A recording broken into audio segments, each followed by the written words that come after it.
Pop quiz, hot shot. How many hours do you think it took me to go from this initial design, which had no real sealing mechanism except for friction, and this finalized design, which has a whole bunch of cool features and actually, if it's screwed on tightly enough, does not leak? Well, the answer is about 4 hours of work, 3D modeling, and two failed print prototypes. So, yeah, this is gonna be like a little behind the scenes sort of design insights video. Let me see if I can show. This is kind of hard to see. You can't really see it from that angle, but if these are lined up correctly with the bottom flat, each one is, about 5 millimeters wider than the first. So on the very first version, I thought, okay, I'm just gonna do an angled bevel, and that'll come up right against this rim tightly, just like leak-proof mason jar lids, and that will form a more or less watertight seal. And it did. Successful.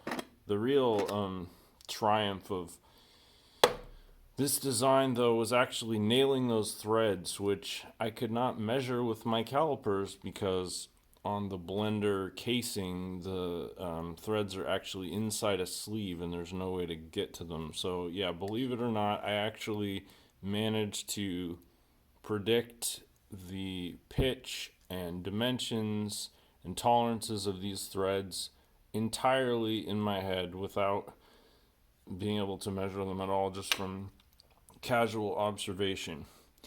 So, first improvement of the design, first iteration. Let me fully disclose here because this is kind of cool. This is actually a hairband. I don't know how to pronounce the brand name. It's like Saxini or Sassini or something. Anyway, they make these really cool poly hairbands that actually make great O-rings for certain applications. So anyway, that's just kind of an aside. But if you do want to print out your own version of this and produce the fully waterproof version, you're going to need one of these hair bands. So anyway, first iteration, I was like, okay, my pet peeve with bottles like this, especially that are threaded on the inside, is like, I don't want my smoothie going up into those threads and gumming them up and making it harder to wash. So I want the seal to be right down at the bottom, which makes a lot of sense for a variety of reasons. And there's actually a little lip down here that I thought, okay, that's the perfect friction point for the O-ring, right? So I did sort of the logical thing there, and I created a little chamfered channel in here that the O-ring can slip into. So that works just perfectly, right? But unfortunately, because of the tolerances, once again, in order for the O-ring to form a seal down here at the bottom, it needs to stick out a certain height. And sadly, that height also interacts with the threads here, which it's not impossible to get it down there, but it's a pain in the ass, and I don't want a design I make to be difficult. So I thought, okay, I'm gonna tweak things around even more. I'm gonna bring this in a little on the bottom so that I can get past the threads, but also hopefully it'll be able to form a seal. This required a lot of tedious measuring to get those tolerances just right, because we're talking about fractions of a millimeter here in order to pull this off. So, well, it sort of works. It basically worked as designed. However, once again, I came up with the sort of differential tolerances between the thread height and the O-ring height versus the inner diameter where the seal would form, and it just wasn't enough to create a perfect tight seal and get the compression that I needed with that O-ring. So basically, I realized I wasn't going to be able to get the seal where I wanted it to be past the threads. That was a no-go. So then I'm back to square one, right? I've got my original lid design. I was like, okay, the next place to put the seal, the only other place really that's going to work is above the top of the threads, which I didn't want to do because the threads are going to get dirty. But I really was out of options at this point. And the good news was the highest thread on here, this one that has 3 threads, there's actually a 6 millimeter gap between the top thread edge and the lip of the bottle. And that was great because that gave me plenty of room to put a some kind of a retainer in there at the top for the O-ring, which is finally what I did. And admittedly, I preferred this design from the outset because it's a lower profile. It uses less material, which ideally is what you would want to have. It's really kind of a shame that the way they designed this, the blender module goes inside the bottle instead of on the outside. However, I will say that one of the best advantages of that is you don't have your lips hitting threads, which honestly is another huge pet peeve of mine with this kind of thing. Like, that really is an annoying and unpleasant sensation. So anyway, yeah, I extended this upward by 6 millimeters, and then I put a retaining rim in here, which you can hardly even see it because the distance is so short between the, oh, I'm sorry, I'm the wrong one. Sorry about that. Being a jackass here. Okay. So yeah, okay, but I made a few other minor improvements here, but yeah, there's a little lip here, and this goes all the way around. It's not a thread, even though it looks like one from this angle. And then I chamfered this little edge here. Sorry, my camera work sucks because my camera is actually about 6 inches above my head, and that makes it hard to film. But anyway, so I chamfered this edge right here off just by 1 millimeter so that it could screw down deeper into the cavity here, which was important for, you know, really establishing that seal if necessary, because before this lip was sharp, and that actually stopped the penetration from going any deeper. Sorry, this is really hard to film. Yeah, so anyway, I added this happened actually one iteration ago, but I added a little lanyard hole in here in case you wanted to, like, you know, put a string through there and tie it to your bottle. This is a fun little thing, a little minor detail that I wanted to point out. First iteration, I used square infill basically, which looks kind of cool. And then with the second iteration, I used hexagonal infill. Each time I'm just trying to see if I can save a few more grams of material while still maintaining the structural strength that I want. And then I finally went with the concentric infill on this one, which looks the coolest, but it did not, because of the concentricity, it didn't add any infill into the paddle actuator here, which was kind of the most important thing to have structurally sound. The other two did add a structural infill to the paddle, which is useful, although, I mean, I doubt anyone's gonna break this off, but it was just kind of annoying that happened, although aesthetically I think it actually looks better.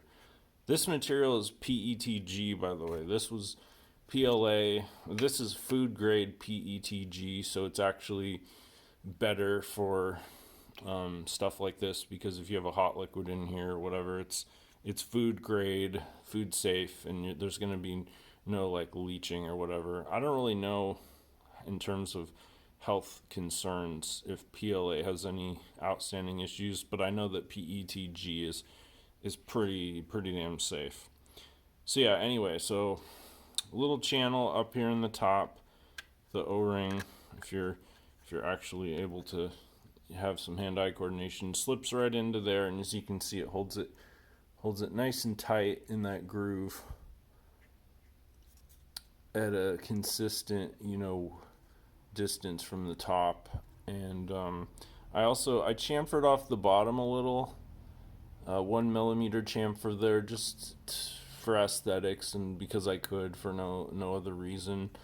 I changed the depth of this chamfer a little to make it a little bit more structurally sound, and also like if something spills in there, I want to be able to clean it out easily, so there's no like right angle crevices for shit to get into, and it also really increases the structural strength of the paddle. So yeah, anyway, finally after 5 hours and